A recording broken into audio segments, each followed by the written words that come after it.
Bine v-am găsit, bine v-am regăsit, dragilor din Zodia Scorpion, oriunde v-ați afla. Bine ați venit tuturor la o nouă lectură, de data aceasta o lectură atemporală, fără limită de timp, o lectură pe care voi să o puteți urmări oricând doriți sau atunci când apare în viața voastră. Desigur, ca de fiecare dată, nu uitați, voi vă construiți viitorul în urma deciziilor și alegerilor voastre, așa că, fiind o lectură generală, vă rog să luați decât acele mesaje care rezonează cu voi, restul lăsați-le să zboare în univers, pentru că sigur sunt pentru alte energii care într-o mai mică sau mai mare măsură au o legătură cu Zodia Scorpion.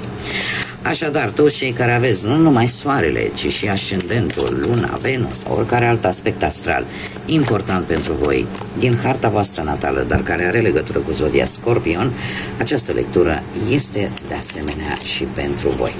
Și haideți să vedem care este energia voastră în acest moment când urmăriți această lectură, în funcție de ce simțiți, în ce situații vă aflați și ce vă doriți. Care este energia, dragilor mei, din Scorpion?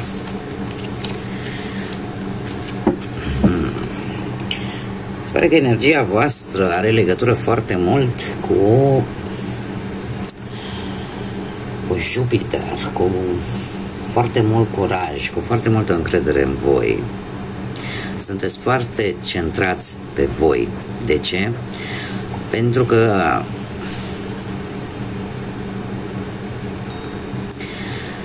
poate că este nevoie până la urmă. Poate că este nevoie și există o mândrie, un orgoliu la care poate nu vreți să renunțați. Există un soi de, aș zice, un pic de narcisism în care cumva eu am dreptate, eu știu ce pot, eu mă cunosc foarte bine. Este adevărat. Ceva aici a dat un pic greș, ca să zic așa, într-o anumită situație ceva nu v-a ieșit. Și lucrul ăsta v-a aruncat așa un pic în disgrație. Dar totuși, de obicei, când vouă vi se întâmplă câte un lucru negativ, cred că asta e arta cea mai, sau calitatea, mai bine zis, cea mai puternică a unui scorpion, acela că nu-l dărâmă. Nu-l dărâmă și atunci când se ridică devine mai puternic. Voi sunteți într-una din aceste energii în care totuși trebuie să aveți un pic de grijă, pentru că această carte îmi vorbește de o mândrie înainte de a cădea. Totuși, mai ales cei care aveți un ascendent în leu. Un ascendent în leu și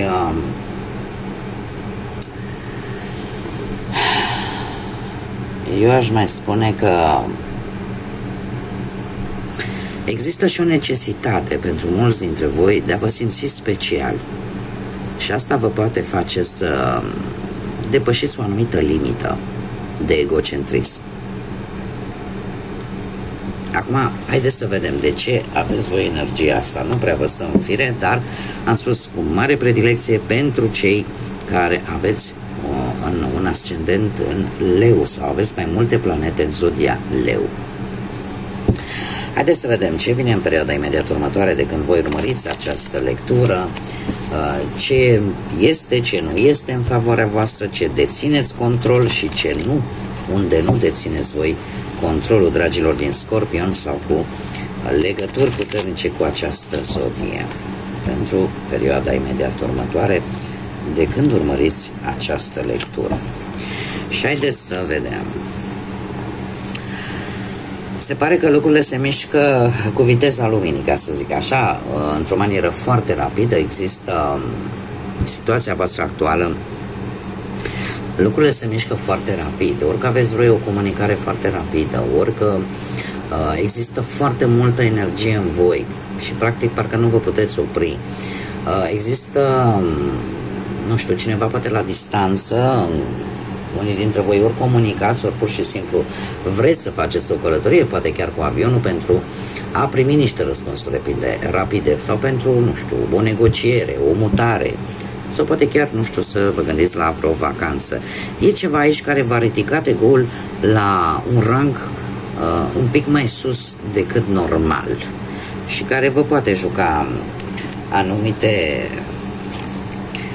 anumite feste. Ia să vedem. Da.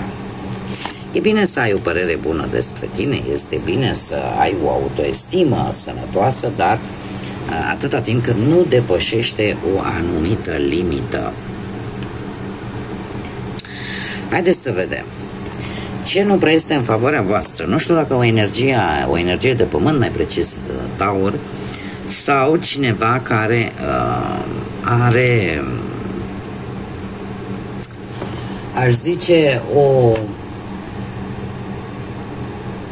este cineva care nu-i lipsește nimic. Nu-i lipsește nimic și are cam de toate, cam tot ce și-ar putea dori. Și în afară de asta are și putere de decizie. Este cineva poate mai în vârstă decât voi și care într-adevăr poate juca un rol negativ, defavorabil pentru voi în următoarea perioadă.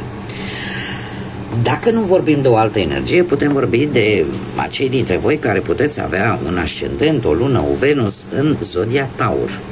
Și atunci, ce poate juca în defavoarea voastră este ieșitul în evidență, într-un mod, aș zice, un pic extravagant. Pentru că e posibil ca lumea să perceapă această ieșire la rampă așa de dintr-o dată, brusc, să o perceapă într-un mod total greșit.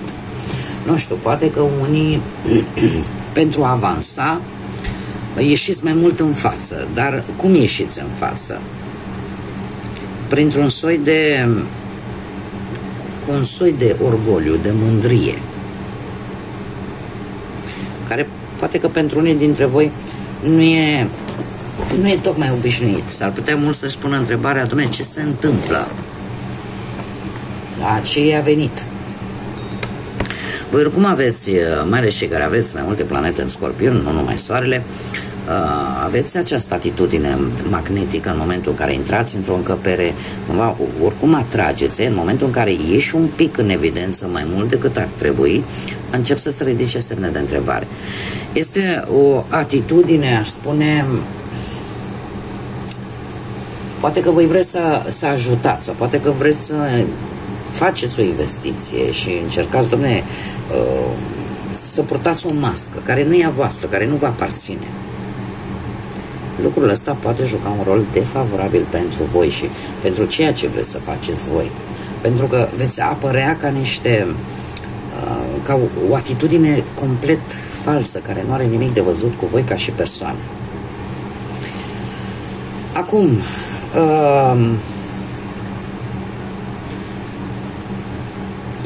mai există teama pentru unii dintre voi. Nu știu dacă e bine ce spun acum, dar împărăteasa îmi vorbește și de o sarcină. Sau poate de ideea de a avea un copil, care probabil că în acest moment nu e tocmai indicat, să zic așa. Sau conjunctura, mai degrabă aș zice, conjunctura nu este una tocmai favorabilă vouă. Și că mare grijă la Doamne. La Doamne, la Domn. Cum, de-al minteri, unii dintre voi care sunteți singuri, așa cum am mai spus, pentru a ieși mai mult în evidență, știți cum e că, nu știu, haideți să vă dau un exemplu concret. Pentru că eu tot încerc să găsesc acele cuvinte care să nu rănească, să nu doară. Nu știu, imaginați-vă că un personaj, toată viața lui, avea o ținută sobră, o ținută... Toată lumea se obișnuise cu această ținută pentru că impunea respect, impunea o anumită atitudine echilibrată în fața celorlalți. Și dintr-o dată, brusc, îl vezi că vine acest personaj, începe și se îmbracă cu culori stridente, cu bocanci de la, nu mai știu ce filmă că am văzut de mi-a venit rău, cu niște șenile de alea în picioare, adică se schimbă complet, pentru că vrea să iasă în evidență, fără să-și dea seama că de fapt el avea un anumit statut înainte. Care este reacția celor din jur? O să fie una total schimbată. Așa că ce poate juca un rol defavorabil pentru voi este tocmai această ieșire la rampă într-o modalitate care nu are nimic de văzut cu voi și cu felul vostru de a fi. Și asta poate juca un rol defavorabil. Acum, ce poate fi favorabil pentru voi, dragilor, tradițional. Reveniți așa cum sunteți voi. Acest 10 de cupe îmi vorbește în primul și în primul rând de un eveniment, într-adevăr, care poate avea loc în următoarea perioadă, un eveniment familiar, în care valorile sunt solide, în care voi urmați-vă inima, intuiția, așa cum ați făcut-o până acum, iar asta poate juca un rol favorabil pentru voi, pentru că în felul acesta voi realizați de fapt care este drumul bun pentru voi. Următoarea perioadă, un rol favorabil va avea faptul că lumea va avea încă o dată sau din nou încredere în voi. Vă veți da seama că sunteți importanți acolo unde vă desfășurați activitatea. Asta vă poate ajuta, poate să vă găsiți un job destul de bun pentru voi. De asemenea, ce poate fi favorabil în viața voastră? Faptul că cineva din familie te poate ajuta. Da? Dacă ai ceva probleme cu bănuții. Dacă vorbim de viața sentimentală, ce-i în pereche? Dacă ai crezut că, dintr-un gând negativ, că perechea ta nu știu, are ceva de văzut cu altcineva, se pare că vei descoperi că nu ai de fapt de ce să te preocupi. Da? Și că poate cât de curând va veni o propunere de logodnă, o propunere de căsătorie, da? Sau pur și simplu cineva din familie care încearcă să te sprijine dacă ai ceva probleme în relație. Ca și cei singuri, un lucru favorabil vine atunci când în viața voastră apare o relație foarte importantă. Dar cel mai important lucru este revenirea la principiile solide, la valorile solide tradiționale, pe care voi le aveți. Ce puteți voi controla? Puteți controla un rege de bâte, anumite zodii de foc, berbec, leu, săgetător. Așa cum bine am văzut apare zodia leu aici. Ce puteți voi controla? Păi puteți controla poate o energie care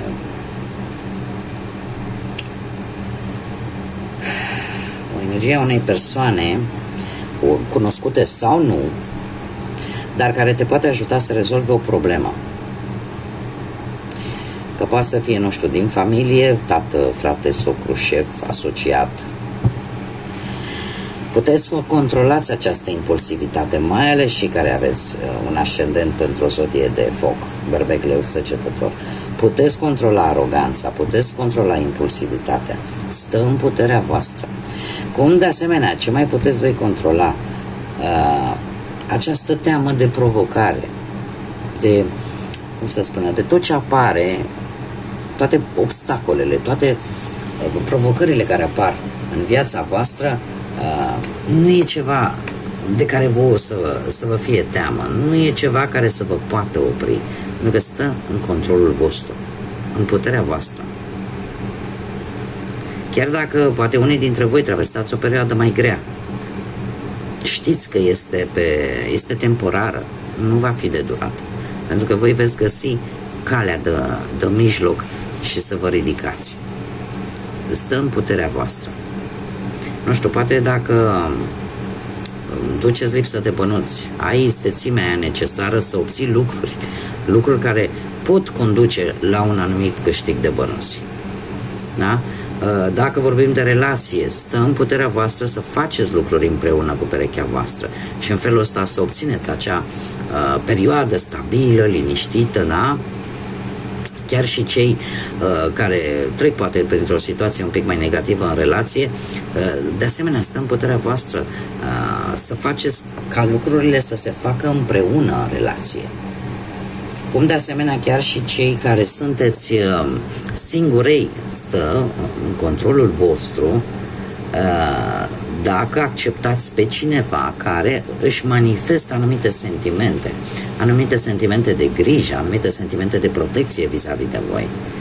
Dar asta stă în puterea voastră, dacă acceptați sau nu. În schimb, ce nu puteți voi controla, și aici este foarte interesant, nu puteți controla un 10 de monede.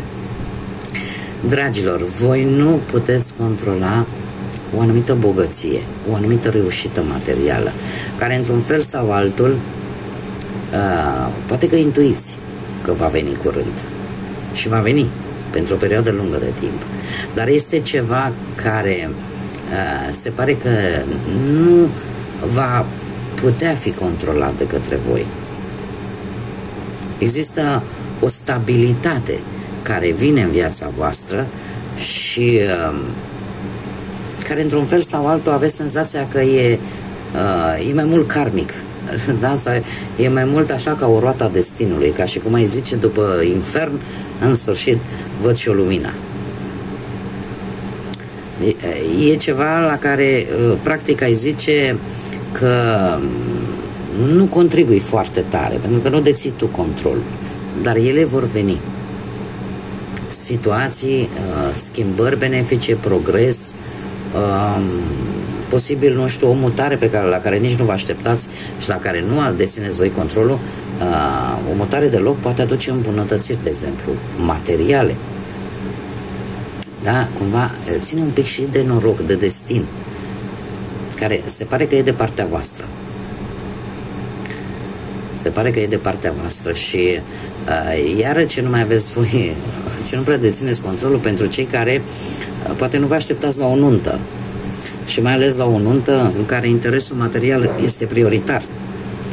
Cum de asemenea e posibil ca cei singuri să găsească pe cineva fără să știe că acea persoană are o situație materială destul de bună sau că provine dintr-o familie cu renume, cu o situație financiară foarte bună.